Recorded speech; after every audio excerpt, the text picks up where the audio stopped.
चलो बच्चा स्टार्ट करते हैं एक और नया सम, जिसमें हम डिस्कस कर रहे हैं कि यहाँ पे इंफॉर्मेशन क्या दे के रखी हुई है। तो क्वाड्रेटिक पॉलिनोमियल दिया है, ऐसा वैसा क्वाड्रेटिक पॉलिनोमियल नहीं है बच्चा, इसके अंदर रूट भी है। बच्चे देख के बहुत कंफ्यूज होते हैं, जब उनको कंसेप्ट क्लियर होगा तो कोई प्रॉब्लम नहीं होगा।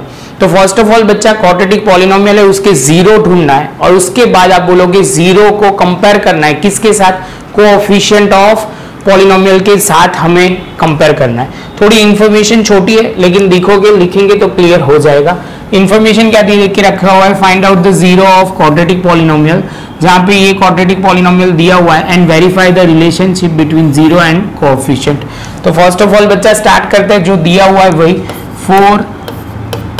4 into 3 under root 3x square plus 5x minus 2 into रूट 3। अब बच्चे यहाँ पे दो चीज मैं पहले ही समझा देता हूं तो आपको कंफ्यूजन ना है।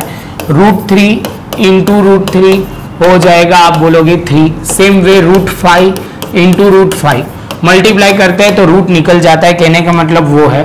सेम वे आप बोलोगे सर रूट यहाँ पे 7 इंटू रूट 3 प्लस रूट 3, तो आप बोलोगे सर 3 और ये रूट है यहाँ पे 7 तो हो जाएगा 8 रूट 3। कहने का मतलब बहुत सिंपल है, 7x प्लस x होता तो आप क्या करते, 8x करते ना। सेम प्रोसीजर यहाँ फॉलो करनी है और प्लस माइनस में सेम प्रोसीजर ये ध्यान में रखना है, मल्टीप्लीकेशन में ये ध्यान रखना है। क्लियर है? सम स्टार्ट करते हैं। सबसे पहले जो ये मिडिल टर्म स्प्लिटिंग का सम है तो हमें थोड़ा लिखना पड़ेगा यहाँ पे। चलो बच्चा तो क्या लिखेंगे, मल्टीप्लाई करते हैं 4 इंटू रूट 3 इंटू 3 इंटू 2, तो आप बोलोगे सर यहाँ पे हो जाएगा 3, यहाँ पे 2 और यहाँ पे 4। ये 3 रूट 3 इंटू रूट 3 हो जाएगा कितना बच्चा, तो 3। तो आप बोलोगे सर 4 3 जा 12, 12 2 जा 24। 24 के ऐसे पार्ट करो जिसमें 5 आ जाए। तो यहाँ पे बहुत सिंपल है, यहाँ पे आप सिंपल लिख सकते हो 8 इंटू 3, जहाँ पे हो जाएगा 24, 8 में से 3 जाएगा, आंसर कितना आएगा, तो आप बोलोगे सर जो हमें चाहिए 5 चाहिए वो आ जाएगा। क्लियर है? लिखना शुरू करते हैं बच्चा। तो यहाँ पे सबसे पहले 4 इंटू रूट 3x स्क्वायर, यहाँ पे हम लिखेंगे 8x माइनस 3x और यहाँ पे लिखेंगे 2 इंटू रूट 3। तो ये पहला हमारा स्टेप था, सिंपल था, आपको क्लियर हो जाएगा। अब यहाँ से कॉमन क्या निकलेगा, पहले दो में से और दूसरे दो में से। तो यहाँ पहले दो में से आप बोलोगे 4 कॉमन निकलेगा, यहाँ पे x कॉमन निकलेगा, तो यहाँ पे हो जाएगा रूट 3x और यहाँ पे आप बोलोगे सर 2 रहेगा। थोड़ा प्रॉपर नहीं है तो यहाँ पे लिख देते, तो यहाँ पे 2 लिख देते, तो हमारा पहला स्टेप हो गया। सेम वे बच्चा यहाँ पे आप ध्यान से देखो तो यहाँ पे 3 है, तो मैं समझ सकता हूँ रूट 3 इंटू रूट 3। तो इसका मतलब क्या होगा कि यहाँ ध्यान से देखोगे ना तो इसमें ये कॉमन निकल सकता है रूट 3। तो रूट 3 कॉमन निकलेगा तो क्या हो जाएगा, तो यहाँ पे आप बोलोगे रूट 3, यहाँ पे आप बोलोगे x का x, यहाँ पे आप बोलोगे सर थोड़ा x लिखने से पहले एक रूट 3 बचेगा। देखो बहुत सिंपल है, फिर से यहाँ समझा देता हूँ। ये रूट 3 कॉमन निकलेगा, ये रूट 3 कॉमन निकलेगा, तो बचेगा क्या, रूट 3। तो रूट 3x यहाँ पे ध्यान में रखना है, आगे लिखने से पहले बच्चा ऑलरेडी यहाँ माइनस है, तो जैसे ब्रैकेट करोगे तो यहाँ जो साइन होगी वो चेंज हो जाएगी, यहाँ माइनस है तो प्लस हो जाएगा और यहाँ पे आप क्या लिखोगे, 2 का 2 एज इट इज लिख दोगे। ध्यान में रखना बच्चा, कई बच्चे ऐसे लॉजिक के बिना सीधा ये वाला सीधा लिख देते, लिख सकता है उसमें प्रॉब्लम नहीं है, लेकिन बच्चा गलती होगी तो ध्यान रखना, वो एक पॉइंट है।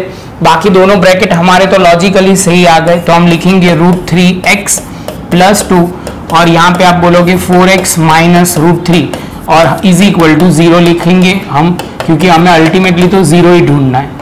तो ये हमारा 0 लिखेंगे तो यहाँ पे क्या होगा, root 3x plus 2 is equal to 0, यहाँ पे 4x minus root 3 is equal to 0। अब थोड़ा प्रॉपर ऊपर कर देता है, तो यहाँ पे आप बोलोगे sir root 3x is equal to minus 2, x is equal to minus 2 upon root 3। आप बोलोगे सर ये तो सिंपल है, क्लियर हो गया बच्चा। चलो तो आगे चलते हैं। सेम वे यहाँ पे हम करना स्टार्ट करते हैं। तो यहाँ पे आप बोलोगे 4x इज इक्वल टू, दूसरी साइड जाएगा तो प्लस, और x is equal to root 3 upon 4। तो जैसे ये पॉइंट कंप्लीट होता है तो हमारे दोनों रूट आ गए, जिसमें आप बोलोगे सर यहाँ पे लिखो सबसे पहले इसको हम ले लेंगे अल्फा, इसको हम बोल देंगे। तो बच्चा दोनों रूट आने के बाद अभी हमें sum of zero and product of a zero हमें लिखना है। तो सबसे पहले फॉर्मूला लिख देते हैं। चलो बच्चा, तो फॉर्मूला हमारे सामने रेडी है। सबसे पहले बच्चा आप बोलोगे सर यहाँ से स्टार्ट करते हैं, तो यहाँ पे सबसे पहले लिखना क्या है, सम ऑफ जीरो मतलब अल्फा प्लस बीटा। तो अल्फा प्लस बीटा मतलब आप बोलोगे अल्फा है 2/3 अपॉन में √3 है, मतलब 2/√3 प्लस आप बोलोगे √3/4। अब इसके लिए थोड़ी जगह चाहिए, प्रॉपर लिख लेते हैं। बच्चा इसका कैलकुलेशन मैं यहाँ कर रहा हूँ तो आपको क्लियर हो जाए। तो 2/√3 प्लस √3/4, तो आप बोलोगे एलसीएम लेना पड़ेगा सर। तो यहाँ पे एलसीएम लिया 4 × √3, 4 × √3। तो आप बोलोगे सर यहाँ तो ऑलरेडी √3 है तो मल्टीप्लाई 4 से करना पड़ेगा, यहाँ पे भी 4 तो हो जाएगा 8। सेम वे बच्चा यहाँ 4 है तो आप बोलोगे √3 से और √3 × √3 बच्चा बोलेगा क्या, तो हो जाएगा 3। आंसर आएगा 5/4 × √3। तो यहाँ पे मैं लिख देता हूँ 4 थोड़ा ऊपर लिखना पड़ेगा, तो यहाँ पे लिखेंगे -5/4 × √3। कैलकुलेशन बच्चा आपके सामने है, कर क्लियर हो जाएगा। अब बच्चा यहाँ की बारी, यहाँ लिखना शुरू करते हैं coefficient of x। Coefficient of x बच्चा तो क्या होगा, तो यहाँ पे आप बोलोगे सर देखो कोएफिशिएंट ऑफ x यहाँ पे है 5, तो हम लिखेंगे यहाँ पे सबसे पहला पॉइंट 5।